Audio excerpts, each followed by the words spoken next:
Hello guys, good morning, good evening nga po pala kasi madaling araw po kami nagluto rito mga sis.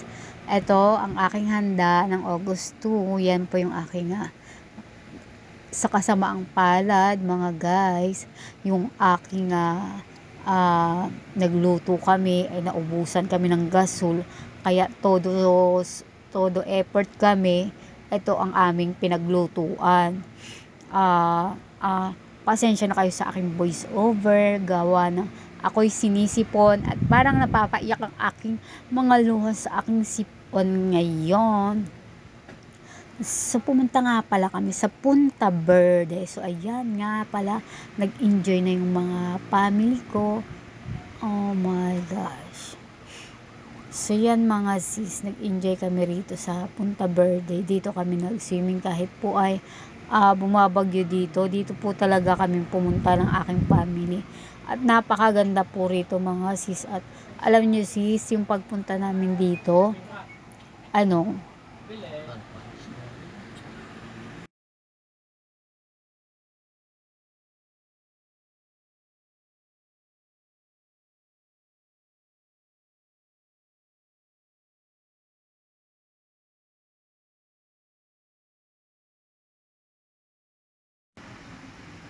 so ayan na nga mga sis, nandito na kami sa Punta Verde. So yan, nag-enjoy na yan mga mga pamangkin at anak ko. Ayan, naglulupasay kami sa dagat. Alam nyo sis, minsan lang talaga kami pumunta ng dagat, kaya yan, para kaming sabik sa lupa.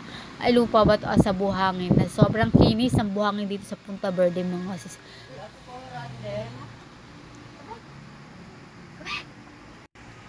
Ayan nga mga sis, so yan, na yung mga bata rito sa dagat, kahit ang lakas-lakas ng alon talaga niya mga sisi ko, talaga kami ay naligo pa rin, talagang walang makapipigil sa amin dahil birthday ko nga itong araw na to. Kailangan na mag-enjoy. So dito lang naman kami sa bandang ibabaw at hindi kami punta dun sa pinakailalim kasi alam niyo naman po, malakas ang alon, medyo nakakatakot nga po talaga. Dapat po talaga yung pagkakita namin na malakas ang alon ay uuwi na kami niyan. Kaya lang, ayaw lang maudlot yung aming pagpunta rito dahil sobrang layo na rin po talaga. Calamba to Punta Verde. Ang ano ko talaga dyan, pupunta kami sa white sand. Ayan yung tatlo kong itlog na anak, nandoon sila sa pinakagitna. So ayan guys, sobrang babaw lang talaga niyan mga guys, kaya hindi kayo matatakot diyan sa dagat na yan. Kasi yung humupa yung tubig, kumbaga kasi habagat yan, kaya hanggang dito sa pinakagilid. Pero kung wala siyang habagat mga sis, sobrang babaw lang talaga niya. Kahit hanggang kalagitna-gitnaan ka ng dagat, mababaw pa rin. So ayan, hindi na nga magkandamayo itong mga batang to, kung ano-anong mga pinaggagawa. At talagang nag-enjoy sila mga sis kasi nga first time nila sa dagat maligo. Ako second time na, pero napakatagal na taon na yon bago pa ako nakapaligo ng dagat ulit. Ito naulit nga Agosto, naulit ng pagligo namin ng dagat. Ayan mga sis, so kung kayo naghahanap ng magandang paliguan, dyan na po kayo pumunta sa Punta Verde at talagang may enjoy nyo po talaga yung at saka yung time na pumunta kami nito mga sisikoy, talagang sobrang walang mga tao kasi nga po no, sino bang gugustuhin na mag beach na may bagyong paparating at talagang madilim yung mga panahon na yan, talagang buhos at bumuhos na po talaga yung ulan niya, kakatapos lang po talaga. So binigyan naman kami ng chance na makapag-enjoy, humina-hina yung alon at tumigil rin yung ulan. So hindi rin naman kami na mga sisi, hindi kami nagkamali sa aming pinuntahan, talagang enjoy talaga kami halos lahat. At iisipin nyo mga sis no, kung sawa na kayo sa dagat maligo,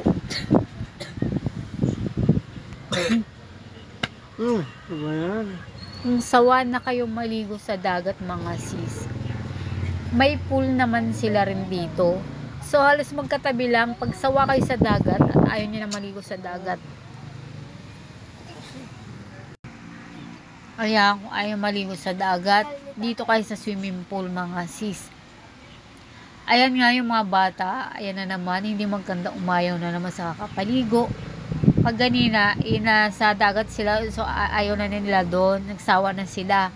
Kaya ayan na naman sila ngayon sa sa swimming pool, 'di ba? Ang mga bata talaga. Basta kung ano lang maisipan ay ginagawa talaga nila. At ini-enjoy nila bawat segundo ng aming pagpunta dito. So ayan nga mga sis, ligo-ligo pag may time. Ayan na nga mga sis. Walang ginawa yung mga anak ko kundi maligo. Maghapon kaming nagbababad sa tubig.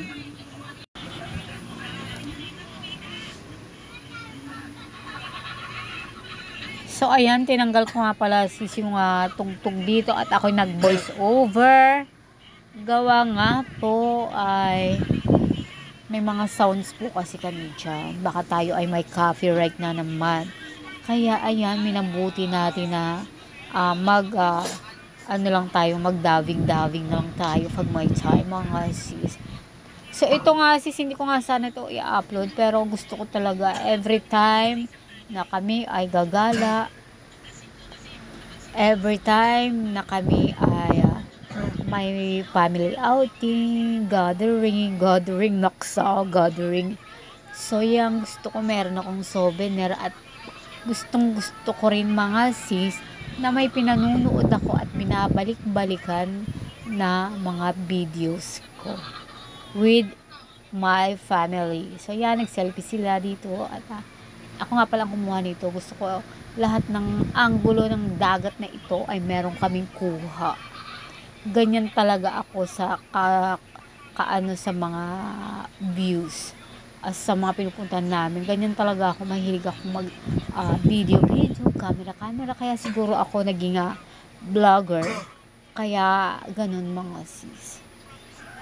So yan, kinukuhanan ko talaga sila lahat ng angulo dito sa dagat na ito. At ito nga pala ang kanilang garden.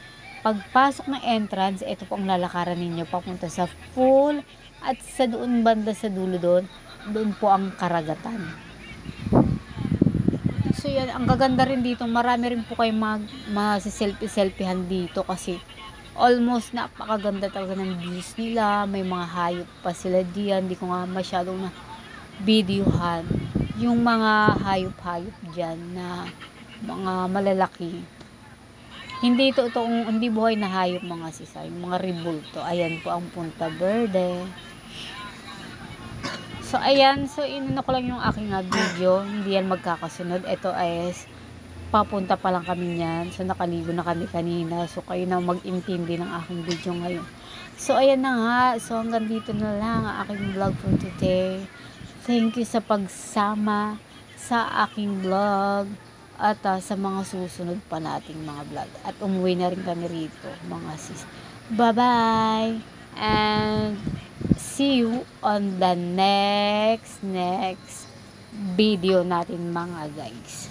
Bye and God bless po sa ating lahat.